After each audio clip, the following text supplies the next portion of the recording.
భర్తని చంపడము ఇప్పుడిప్పుడే జరుగుతుందేమో అనుకున్నాము. కాదండి, గత 2 ఇయర్స్ బ్యాకే ఒక భార్య భర్తని లవర్‌తో కలిసి ఏకంగా చంపేసింది.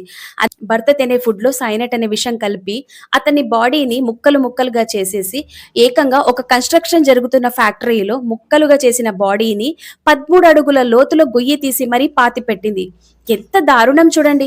అసలు 2 ఇయర్స్ నుంచి అతను కనబడకపోతే వాళ్ళ కుటుంబ సభ్యులు ఆమె దగ్గరికి వెళ్లి, "మా తమ్ముడు ఎందుకు కాల్ చేయడం లేదు? మా తమ్ముడు ఎందుకు కనబడడం లేదని" అడగ్గా, కుటుంబ సభ్యుల్ని బాగా నమ్మించింది. "మీ తమ్ముడికి ఆస్ట్రేలియాలో ఉద్యోగం వచ్చింది. ఆ కంపెనీలో మొబైల్స్ అలౌ లేదు. అందుకే మాట్లాడలేకపోతున్నాము" అని చెప్పిందంట. 2 ఇయర్స్ నుంచి ఎంత మేనేజ్ చేసిందసలు? సో, ఎక్కడో వీళ్ళ అన్నకి అనుమానం వచ్చేసి, ఆ భార్య పైన కంప్లెయింట్ ఇవ్వగా, దాంతో పోలీసులు ఆమెని అడగాల్సిన రీతిలో అడగ్గా, విషయం మొత్తం చెప్పేసింది. ఒక లవర్ కోసము భర్తనే చంపేస్తుంది. విడాకులు అనే ఒక ఆప్షన్ ఉంది కదా! దాన్ని యూజ్ చేసుకోండి. రోజు రోజుకి ఎంతలా దిగజారిపోతున్నారంటే అంతలా దిగజారిపోతున్నారు. ఈ ఇన్సిడెంట్ గురించి మీరేమనుకుంటున్నారు? కింద కామెంట్ చేసి ఇప్పుడే నా ఛానెల్‌ని ఫాలో అయిపోండి.